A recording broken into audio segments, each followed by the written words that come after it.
கிராமங்களில் காய்ச்சி அது சொல்லப்போனால் பாஸ்தா போக வேண்டியது தான். அது பாஸ்தா போக பர்கர் பிரியாணி அப்படி என்ற ஒரு நிலைக்கு எல்லாரும் பலி கொடுத்தாங்க.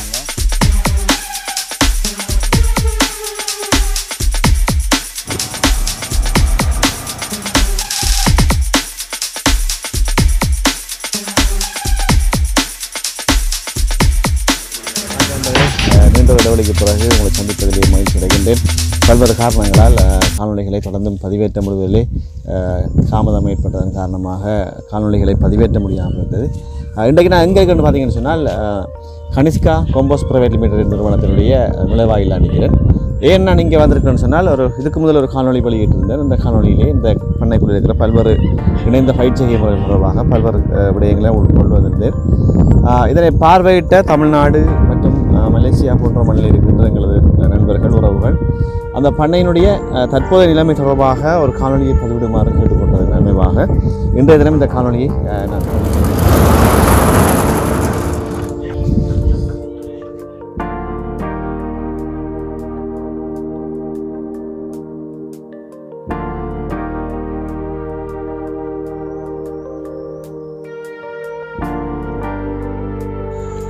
நுழைவாயிலால் உள்நுழைந்து மெல்லமாக செல்கின்ற பொழுது பண்ணையினுடைய பார்க்கும் திசையெல்லாம் பச்சை பசேல் என்ற மரங்களும் அழகான பூமரங்களும் எம்மை வரவேற்றன.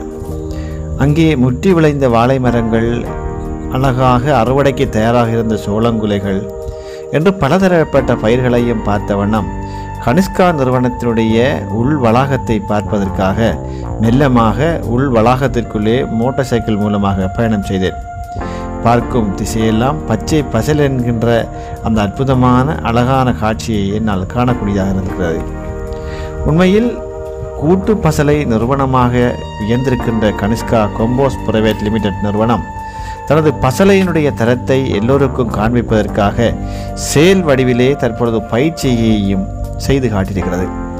இந்த பண்ணைக்குள் ஒரு முறையாவது நீங்கள் சென்று வருகின்ற பொழுது உங்களால் இந்த விடயத்தை உறுதிப்படுத்தி உணர்ந்து கொள்ள முடியும் என்பதுதான் இந்த காணொளி மூலமாக நான் சொல்லிக்கொள்வது.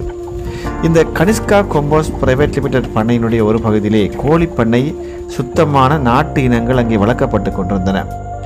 இதில் ஏராளமான கோழி இனங்கள் இங்கே ஒரே இடத்தில் வளர்க்கப்பட்டு முற்றுமுழுதாக சாதாரணமான தீன்களை போட்டு அவை வளர்க்கப்பட்டு கொண்டிருப்பதை காணக்கூடிய இதுவரை யூடியூப் சேனல் இயக்குனர் கணர் ரூபன் அவர்களுக்கும் முதற்கண் வணக்கத்தை தெரிவித்து கொண்டு நான் மோகேஸ்வரன் கனிஷ்கா கொம்போஸ் பிரைவேட் லிமிடெடுடைய இயக்குனர் உரிமையாளர். கடந்த காணொலிகளையும் நாங்கள் உங்களுக்கு தேவையான சில காணொலிகள் போட்டிருந்தோம். அந்த வகையில் இது ஒரு புது வகையான காரணம். இங்கே செய்யப்படுற ஒவ்வொரு பயிரினங்களும் முழுமையாக 100% இயற்கை முறையில். அதுலேயும் இப்போ பார்த்தீங்கன்னா நான் நிற்கிற இடம் வந்து கோழிப்பாம். இங்கே நாட்டுக்கோழி இனம்தான் இங்கே போடுறோம். எங்களுக்கு தெரியும், முதல் எங்களோட ஆக்கள் எங்களுக்கு கிடைக்கிற தீனிகளை கொண்டு வளர்க்கப்படுறது தான் நாட்டுக்கோழி இனம். அந்த வகையில் இங்கே ஒரு 600 கோழிகள் இருந்தது. இப்போ விற்கப்பட்டு இப்போ குறையத்தான் இருக்குது. இந்த கோழி பாமானது கிட்டத்தட்ட 60 அடி நீளம், 15 அடி அகலம் உள்ளது. அந்த வகையில் இதில் 600 கோழிகள் போட்டு நாட்டுக்கோழிகள் போட்டு இதில் விற்கப்பட்டுள்ளன. இப்போ குறையத்தான் இருக்குது. அதே நேரம் தற்போது இனிவரும் காலங்களிலையும் இதை விஸ்தரிக்கிறதுக்கான ஏற்பாடுகள் நான் கடந்த ஆண்டு மார்ச் மாதம் இதை ஆரம்பித்து இது கிட்டத்தட்ட 600 கோழிகள் போட்டு கிட்டத்தட்ட நான் ஒரு சின்ன கோழி குஞ்சு வந்து கிட்டத்தட்ட 200 ரூபாய்க்கு எடுத்து இதை வளர்க்கப்பட்டு கிட்டத்தட்ட 6 மாதங்களில் நான் இதை ஒரு கோழி 3000-3500 ரூபா 4000 ரூபாய்க்கும் விற்ற சந்தர்ப்பங்கள் இருக்குது. காரணம் என்னென்னா இது முழுமையாக இயற்கை முறையில் செய்ததால் மக்கள் விரும்பி வேண்டிய நிலப்பாடு இருந்தது. அப்போ நான் இதை வேண்டத்துக்கும் வித்தத்துக்கும் கிட்டத்தட்ட எனக்கு ஒரு 4-5 லட்சம் ரூபா லாபம். இது வந்து புல்லுகள் கொண்டே போட்டிருக்கு, சாப்பிட்றோம். அப்போ அப்படியான இப்போ இந்த இதுக்குள்ளே தட்டுக்குள்ளே பார்த்தீங்கன்னு சொன்னால் இதுக்குள்ள தவிடு தான் இருக்குது.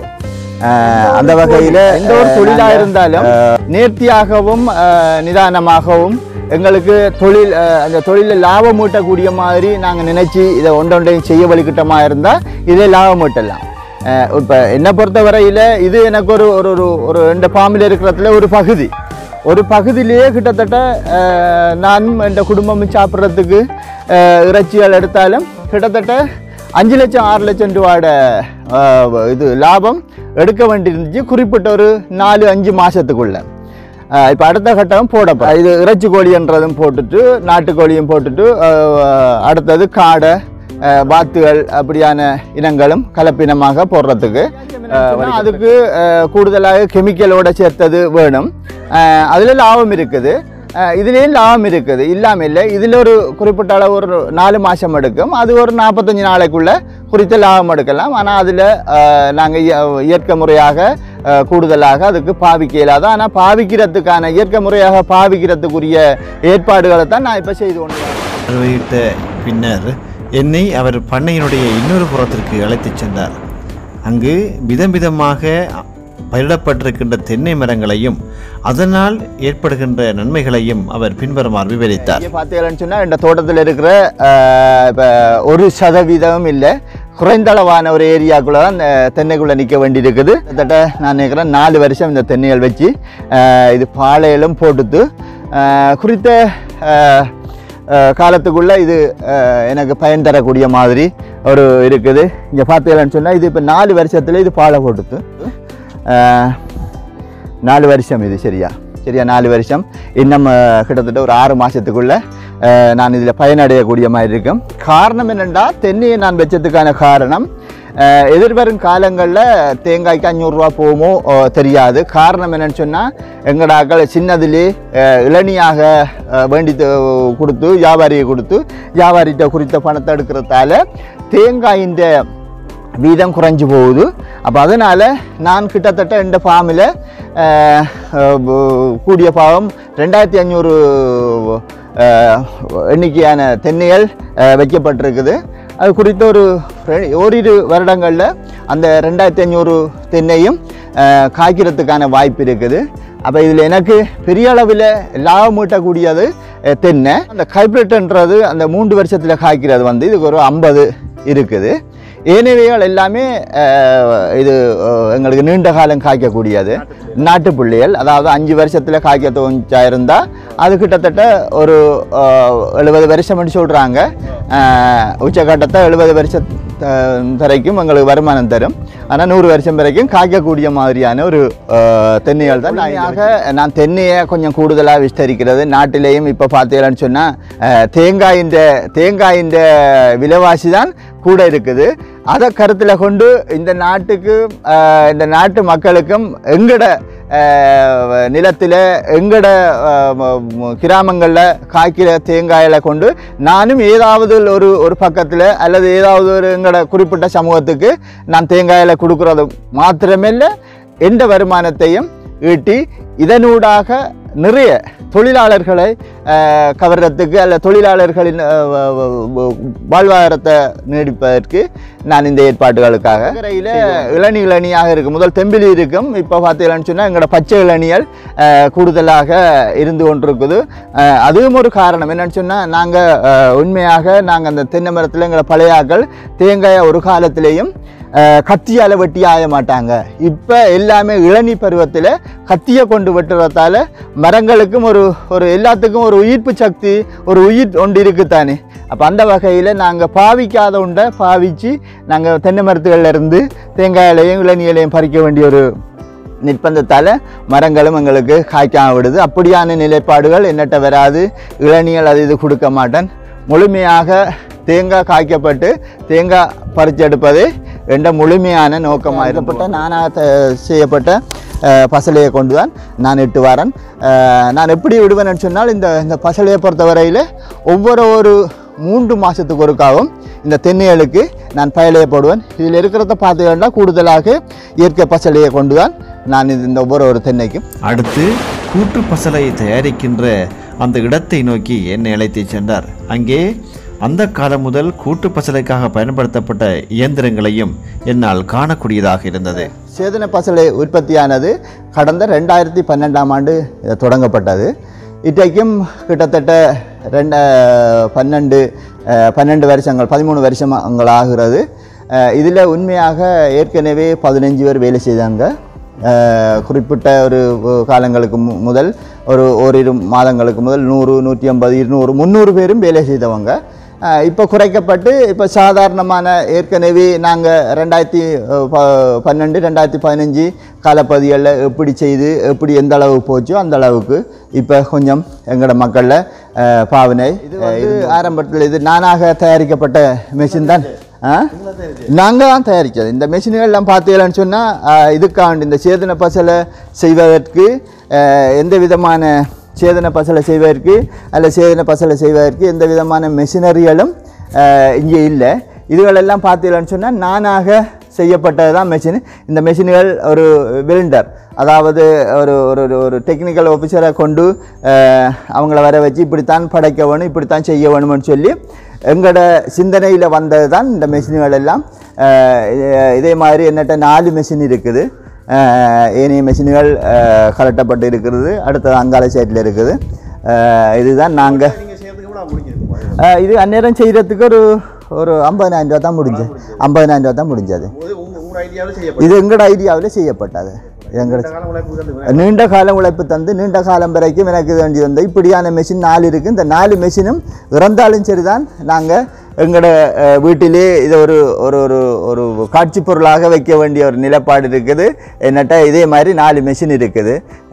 காரணம் என்னென்னா இதுகள் தான் எங்களோட வருங்கால சந்ததியினருக்கு இது ஒரு எடுத்துக்காட்டாக முறையில் நான் செய்து கொண்டு வரேன், எடுத்துக்காட்டாக இருக்குமென்று நான் நினைக்கின்றேன். இது எங்களால் உற்பத்தி செய்யப்பட்டது. இது இப்போ வேறொரு நிறுவனங்களுக்கு கொடுக்குறதுக்காக வேறொரு நிறுவனத்தில் பேக்கில் அடிக்கப்பட்டிருக்குது. இப்போ எங்களோட பேக்கு இந்த இருக்குது. 2012 செய்யப்பட்ட பேக்கு. 2012 செய்யப்பட்ட பேக்கு. இது கனிஷ்கா சேதன பசலை, MBA கனிஷ்கா சேதன பசலை கொம்போஸ்ட் ரெண்டு போட்டிருக்குது. இதுதான் இது இது லீக்கலாக நாங்கள் நாட்டுக்குள்ளே இருக்கிற அதாவது இலங்கைக்குள்ளே இருக்கிறபடியாக இலங்கையின் சட்டத்திட்டத்துக்குள்ளே நாங்கள் கட்டாயம் எந்த ஒரு பொருளையும் எந்த ஒரு உற்பத்தியையும் பதிவு செய்ய வேண்டியிருந்தது. அந்த வகையில் தான் இது 2013ஆம் ஆண்டு இது எங்களோட பிரதேச செயலகத்தால் பதிவு செய்யப்பட்ட ரெஜிஸ்ட்ரேஷன் பேக்கும் ரெஜிஸ்ட்ரேஷன் தான் இது. அதுக்கு பிறகு இது கொஞ்சம் எங்களோட வளர்ச்சியை கண்ட பிறகு இந்த மாதிரியான பேக்குகள் உற்பத்தி செய்யப்பட்டன. இது ப்ரைவேட் லிமிட்டர், அதாவது MBA Kanishka compost private limited என்ற ஒரு இலங்கையின் சட்டத்திட்டத்துக்குள்ள நிறுவனமாக இது பதிவு செய்யப்பட்டு நிறுவனத்துக்கான ஏற்பாடுகளும் அதற்கான வரி விதிகளும் செய்து கொண்டு நாளைக்கு 1,00,000 ரூபாயும் வரும், 50,000 ரூபாயும் வரும். 50,000 ரூபாய் இல்லாமல் இருக்கும். அது அடுத்த நாளைக்கு எல்லாமே சேர்த்து வர கொடுத்த வரையில் இப்போ போட்டால் ஒரு 5 நாளைக்குள்ளே அந்த வெள்ளாமையோ அல்ல அந்த பயிரோ கறக்கணும். இப்போ அதே மாதிரி இது அல்ல, இது கொஞ்சம் காலம் எடுக்கும். நீண்ட காலம் வரைக்கும் இது அந்த பயிரை வளர்ச்சி இருந்து கொண்டிருக்கும். அது மாத்திரமில்லை, இது எங்களுக்கு எந்த விதமான ஒரு தீங்கையும் தராது. இது உடலுக்கு தீங்கையும் தராது. எந்த ஒரு தொற்று நோய்களிலிருந்தும் எங்களை பாதுகாத்து கொள்ளும். மக்களுக்காக நான் சொல்லிக்கொள்ள வேண்டிய ஒரே ஒரு காரணம் என்னன்னு சொன்னால், அன்றாடம் சமைக்கப்படும் ஒவ்வொரு உணவில் ஒரு உணவுண்டான இந்த இயற்கை முறையில் செய்யப்பட்ட உணவை சேர்த்துக்கொள்ளுங்க. காரணம் என்னென்னு சொன்னால், எங்களோட முன்னோர்கள் 100 வயசு 90 வயசு 80 வயசு வரைக்கும் வாழ்ந்தவங்க. அப்போ உள்ள ஆக்கள் மரக்கறிகள் மாட்டுக்காலையில் இருந்த சாணங்கள் எடுத்து மரக்கறிகள் செய்து வாழ்ந்து வந்தாங்க. இப்போ இருக்கிற ஆக்கள் எல்லோரும் மார்க்கெட்டுக்கு போய் ரசாயனம் ஊட்டப்பட்ட மரக்கறிகளை வேண்டி சாப்பிட வேண்டியிருக்கு. இப்போ பார்த்தீங்கன்னு சொன்னால் எல்லோரும் கிழமை இப்போ நீங்கள் ஹாஸ்பிட்டலுக்கு போக வேண்டி இருக்குது. எப்போ நீங்கள் ஹாஸ்பிட்டலுக்கு போகணும், நானும் வரேன்னு சொல்லி கூட்டிகிட்டு போகிற அளவுக்கு இருக்குது. பார்த்தீங்கன்னு சொன்னால் கடந்த ஒரு 30-40 வருஷங்களுக்கு முன்னால் ஹாஸ்பிட்டலில் ஆக்கள் காணல. இப்போ பார்த்தீங்கன்னா கிராமத்துக்கு ஆக்களை பார்க்கல ஹாஸ்பிட்டல்லாம் இருக்குது. காரணம் என்னென்னா இந்த இயற்கை முறையான பயலைகளை கொண்டு செய்து அன்றாடம் அட்லீஸ்ட் ஒரு கிழமையில் ஒரு நாளண்டான இந்த இயற்கை முறையான செய்யப்படுற பயிர்களில் வேண்டி சாப்பிடாமல் முழுமையாக ஃபாஸ்ட்ஃபுட், இப்போ எல்லோரும் நினச்சி கொள்வது ஃபாஸ்ட்ஃபுட், அது சொல்லப்போனால் பாஸ்டா போக வேண்டியது தான், அது பாஸ்டா போக வேண்டியது தான் அது. அப்போ அதுக்காக எல்லோரும் பீஸா, பர்கர், பிரியாணி அப்படின்ற ஒரு நிலைக்கு எல்லோரும் வெளிக்கெடுத்தாங்க. ஆனால் சாப்பிடுங்க, எல்லாம் செய்யுங்க, அதை மட்டுப்படுத்தி அதை ஓரளவுக்கு ஆயினும் குறைச்சி நாங்கள் இயற்கை முறையில் போனமா இருந்தால் நாங்களும் வாழலாம், எங்களோட சமூகமும் வாழும், எங்களோட பின்வரும் சமுதாயங்களும் முழுமையாக நோயற்றதாக வாழும். அதுக்காகவே இந்த பதிவுகளை நான் அடிக்கடி எங்களோட யூடியூப் தீவிர சேனல் ரூபனூடாக நான் இதை சொல்லி வரேன். நான் இந்த காணொளி செய்யப்படுறதால எந்த ஒரு வருமானங்களும் எனக்கு இல்லை, நேரம்தான் இது கண்டுது. ஆனால் நேரம் செலவழிகிறதுக்கும் நான் இந்த சமூகத்துக்கு விடுற ஒரே ஒரு செய்தியாக இந்த செய்தியாக நான் நினைக்கின்றேன். முழுமையாக இல்லாட்டியும் ஓரளவாயினும் இந்த இயற்கை முறையை கடைப்பிடிக்கிறதுக்கு வாங்க. எதிர்கால சமுதாயத்தை, எதிர்கால நாட்டை, எதிர்கால சந்ததியினர், எதிர்கால மனிதர்கள் ஒரு தேக ஆரோக்கியத்துடன் வாழ்கிறதுக்கு எல்லாரும் அர்ப்பணிப்போட இப்படியாக இல்லாட்டியும் ஓரளவாயினும் வீட்டில் இருந்து செய்கிறதுக்குரிய ஏற்பாடுகளை பெரிய ஒரு களஞ்சிய சாலை கிட்டத்தட்ட நான் நினைக்கிறேன் 100 மீட்டர் நீளம், இது 60 அடி அகலம். இதுக்குள்ளே எதிர்காலத்தில் பல்வேறு வகையான திட்டங்களை கொண்டு வர வேண்டியிருக்குது. அது உண்மையாக மக்களுக்கு பயன் தரக்கூடிய ஒரு தொழிலாகத்தான் இருக்கும். அது ஒரு பக்கம் எங்களோட இயற்கை முறை பசலை, ரெண்டாவது எங்களோட மாவட்டங்களில் செய்யப்படுற நெல்லுகளை கொண்டு சுத்தமான வித நெல் உற்பத்தி செய்கிறதுக்கான ஒரு களஞ்சியம் ஒரு பகுதியையும் எடுக்கலாம்னு சொல்லி இப்போ திட்டமாக இருந்துக்கோ. காரணம் என்னென்னு சொன்னால் எங்களுக்கு எங்களோட மாவட்டத்தில் குறைந்த அளவுக்கு இந்த வித நெல் உற்பத்திகள் இல்லை. அப்போ அதையும் இப்போ நாங்கள் இதுக்குள்ளே யோசிச்சிருக்கோம். என்னென்னு சொன்னால் இந்த ஸ்டோரை ஒரு வித நெல் உற்பத்திக்கும் ஒரு பகுதியை செய்யலாமென்று நினைக்கின்றேன். ஏன்னு சொன்னால் இது கிட்டத்தட்ட 100 மீட்டர் நீளம், 40 அடி அகலம். இதுக்கு பல்வேறு வகையான இதுகளை செய்யலாம். பார்த்தீங்கன்னு சொன்னால் மிக பிரம்மாண்டமான ஒரு களஞ்சிய சாலை. களஞ்சிய சாலை பக்கத்தில் ஒரு அலுவலகம் ஒன்று இருக்குது. அலுவலகத்தில் எங்களோட இதுக்கான நிர்வாக கட்டமைப்புகளை கொண்டு வரதுக்கு அலுவலகம் இருக்குது.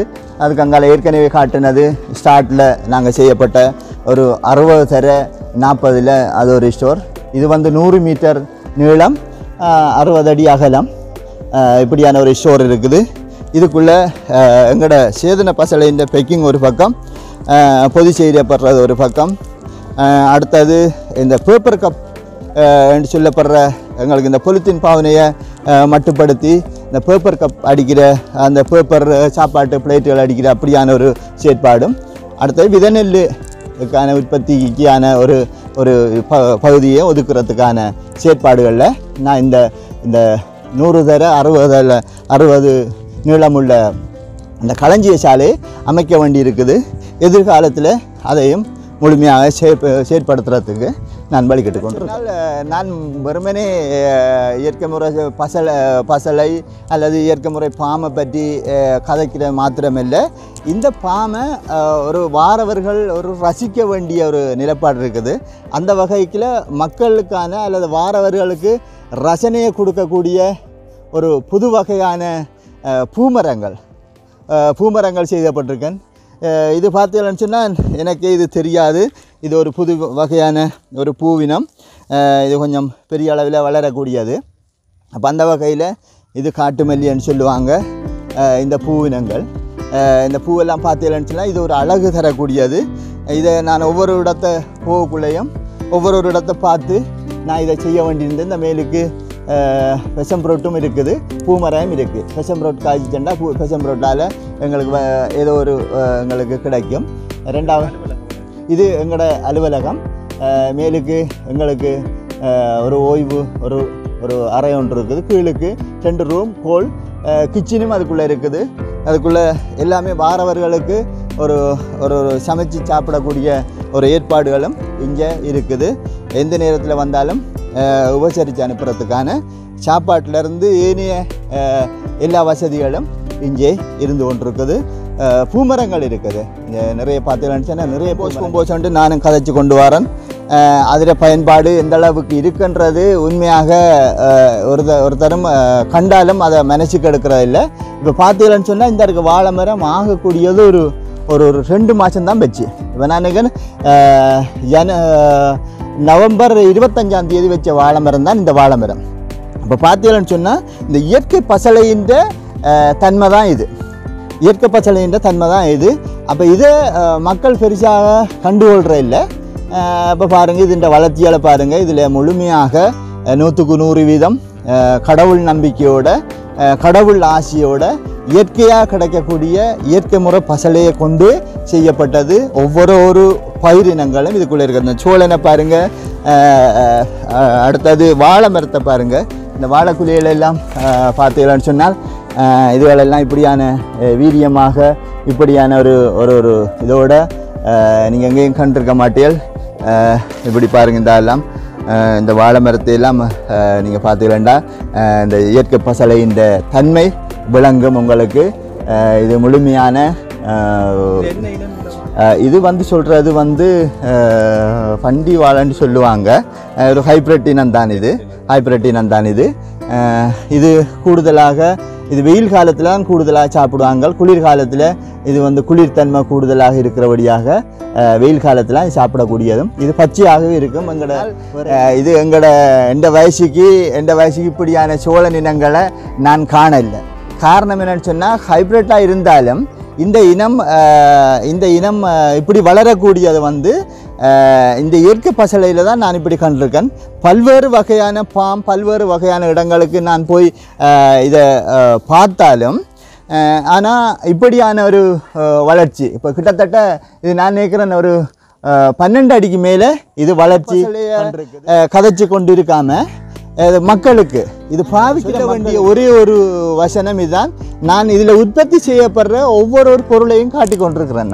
இப்போ பார்த்தீங்கன்னா இந்த இருக்க தென்னை உண்மையாக இது அக்டோபர் வச்ச தென்னம்பிள்ளை 10ஆம் மாதம் வச்ச தென்னம்பிள்ளை தான் இது யாரும் நினைக்க மாட்டாங்க, யாரும் கண்டுகொள்ள மாட்டாங்க. இந்த தென்னை 10ஆம் மாதம் வச்ச தென்னை தான் இந்த தென்னையின் வளர்ச்சியை பாருங்கள்.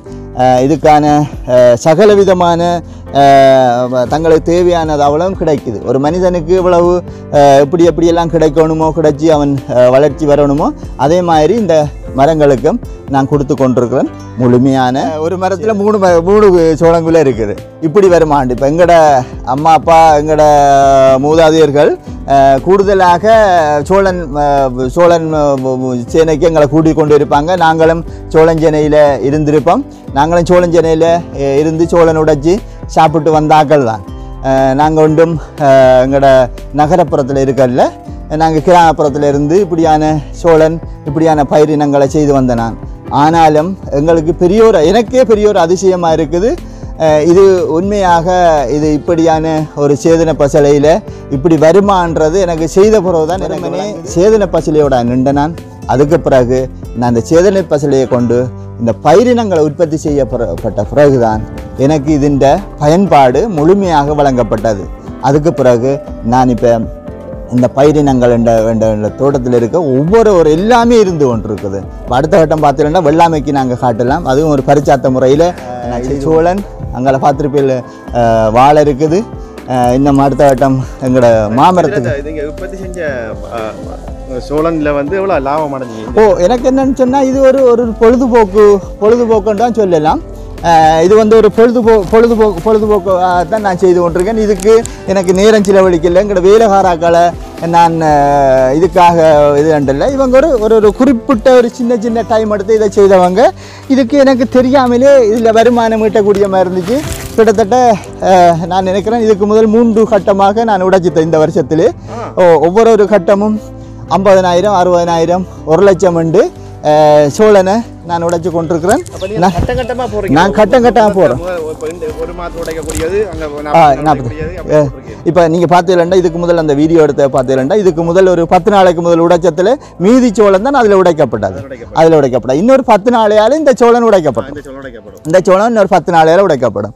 இன்னொரு அதிலிருந்து ஒரு 15 நாளையால் அந்த அடுத்த கட்டம் இன்னொரு பகுதியாக சோழனை நீங்கள் உடைக்கப்பட்டிருக்கும். இந்த நிலங்கள் எல்லாமே வேறொரு இந்த நிலங்கள் எல்லாமே இந்த நிலங்களையும் பாருங்கள் நீங்கள். இது வரும் வெம்பு மணல்னு சொல்லுவாங்க. இது வெம்பு மணல். இப்போ இந்த நிலத்தை மாற்றி இருக்கிறேன் நான். வெறுமனே இப்போ தென்னை வச்சிருக்கிறேன், வாழை வச்சிருக்கிறேன், அதுக்குள்ளே நாட்டப்பட்டது தான் சோளம். இதுக்காக நான் நிலத்தை வீண்பிரியமாக்காமல் இதுக்குள்ளே இது ஒரு ஊடு பயிர்ன்ற முறையில் கலப்பு இதண்ட நிலப்பாட்டில் செய்து பார்த்தீங்கன்னா செவ்வாழை. இது வந்து செவ்வாழை. இது கூடுதலாக அரிய வகை இனம். இந்த இனம் கூடுதலாக ஒருத்தர்கிட்ட இல்லை. இப்போ எனக்கு இதுக்காக கேள்விகள் கேட்டுக்கொண்டிருக்குது. இது வேறு இடங்கள்ல இருந்து தான் இது கொண்டு நாட்டப்படும். இதுவும் கிட்டத்தட்ட கூடுதலாக நான் இங்கே பயிரிடப்பட்டிருக்குது. இது வந்து செவ்வாழைன்னு சொல்லப்படுறது.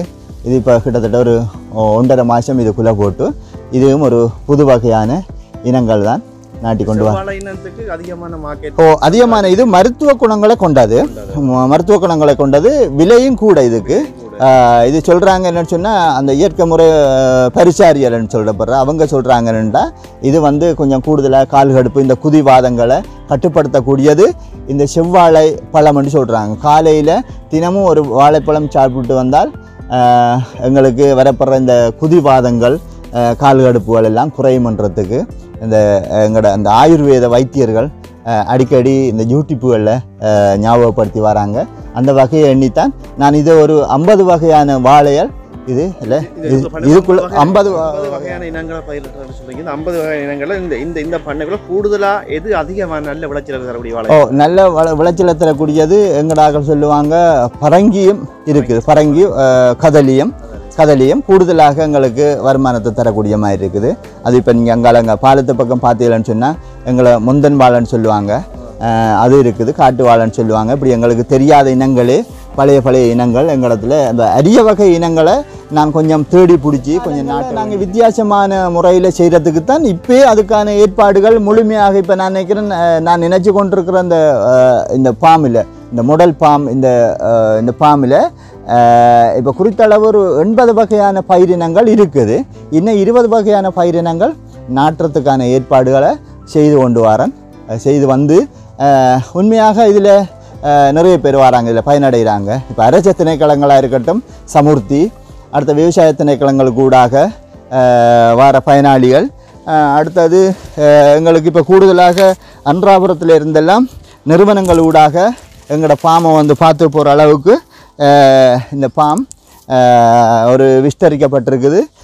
முழுமையாக இது நாம் மட்டுமில்லை, இதில் கூடுதலாக அரச திணைக்களங்களில் பங்களிப்பும் இதில் இருக்குது. எப்படி பங்களிப்புன்னு சொன்னால் இதில் ஆலோசனைகளையும் ஒரு ஊக்குவிப்பையும் தரக்கூடியது, ஒரு ஒரு அட்வைஸையும் தரக்கூடியது வந்து அரச திணைக்களங்கள் முழுமையாக இருந்து கொண்டிருக்குது. இதில் அடிப்படை காரணங்களுக்கும் எங்களோட இதை உற்பத்தி செய்கிறதுக்கு அரச திணைக்களங்கள் மிக முக்கியமாக ஒரு ஊண்டு.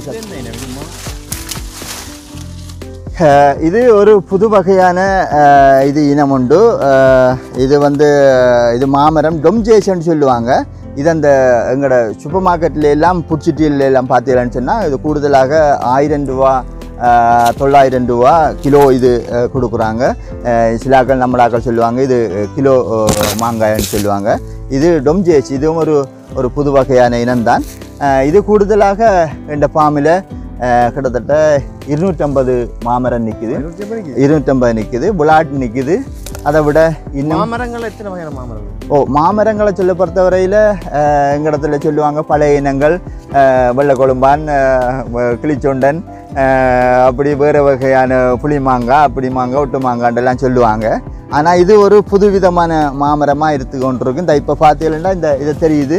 இது கிட்டத்தட்ட இது சரியான வளர்ச்சி வரக்குள்ள இது கிட்டத்தட்ட ஒரு 700 கிராம் 900 கிராம் இப்போவே கிட்டத்தட்ட 500 கிராம் அப்படி வரக்கூடிய மாதிரியான மாங்காய் தான் இது இருந்து கொண்டிருக்குது. இப்படியான மாமரங்கள் என்னட்ட கிட்டத்தட்ட 200 சொச்சம் மாமரங்கள் இருக்குது. ஏனைய பிளாட்டாக இருக்கட்டும், ஏனைய மரங்களாக இருக்கட்டும்.